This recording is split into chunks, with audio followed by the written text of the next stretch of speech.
नमस्कार दोस्तों। आज मैं ऐसे सेंटेंसेस के बारे में बताने जा रहा हूं जिनसे पता चलता है कि पास्ट में कोई काम शुरू हुआ, वह अब भी जारी है और फ्यूचर में भी जारी रहने की संभावना है। बिल्कुल सही।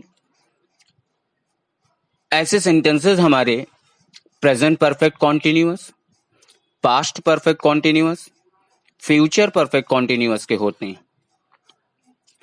लेकिन हमें अक्सर ये समस्या हो जाती है कि इन सेंटेंसेस को हम पहचानने में भूल कर जाते हैं, क्योंकि इनकी बनावट कुछ थोड़ा अलग नजर आती है। जैसे राम बीमार रहा है, वे गायक रहे हैं, वह लिखता रहा है, वे खेलते रहे हैं। ये ऐसे वाक्य हैं जिनमें हम परफेक्ट कॉन्टिन्यूअस का ही रूल लगाते हैं, बस थोड़ा सा वाक्यों का स्ट्रक्चर चेंज हो जाता है। ऐसे सेंटेंसेस को बनाने का जो हमारा स्ट्रक्चर रहेगा वो क्या रहेगा कि सबसे पहले हमें सब्जेक्ट लिखना है, फिर हैज बीन, हैव बीन या टेंस के अकॉर्डिंग आप जो भी हेल्पिंग वर्ब लगती है उसे लगाएंगे, प्लस वर्ब की फोर्थ फॉर्म मतलब आईएनजी फॉर्म का इस्तेमाल करेंगे और फिर अदर वर्ड्स को लिखेंगे।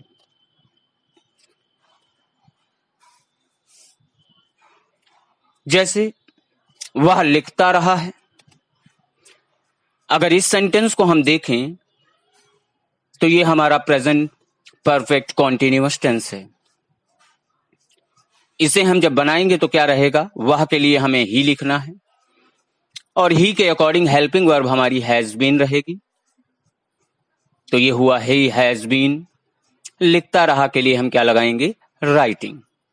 जैसे वे खेलते रहे हैं, इसे जब बनाएंगे तो क्या बनेगा, वे मतलब दे और दे के साथ में हैव का यूज किया जाएगा। दे हैव बीन क्या करते रहे हैं, खेलते रहे हैं मतलब प्लेइंग। ऐसे ही कुछ और वाक्य जिनमें वर्ब नहीं दी होती है, वर्ब की जगह पर एडजेक्टिव वर्ड या नाउन वर्ड दिया होता है। जैसे राम बीमार रहा है, वे गायक रहे हैं। अब इन सेंटेंसेस को अगर हम बनाएंगे तो इन सेंटेंसेस का स्ट्रक्चर हमारा क्या रहेगा। तो सबसे पहले दोस्तों हमें सब्जेक्ट लिखना है, फिर हैज बीन या हैव बीन, फिर एडजेक्टिव वर्ड या नाउन वर्ड को हमें लिखना है।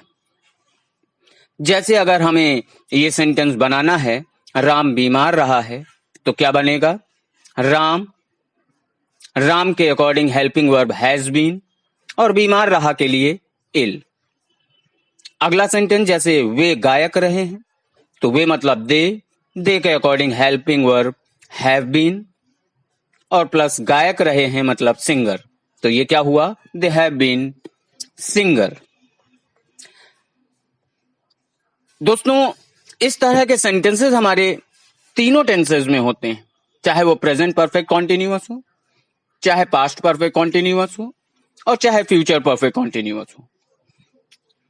उन्हें हम इसी तरह से इन्हीं स्ट्रक्चर की मदद से बनाते रहेंगे।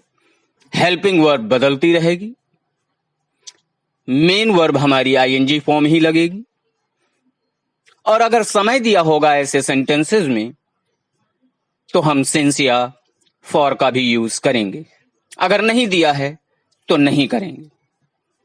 तो इस तरह के सेंटेंसेस इस तरह से हमें बनाने हैं। अब आप इन सेंटेंसेस के स्ट्रक्चर को ध्यान में रखें ताकि ऐसे सेंटेंसेस अगर आए तो हम उन्हें आसानी के साथ में बना सकें। Thank you.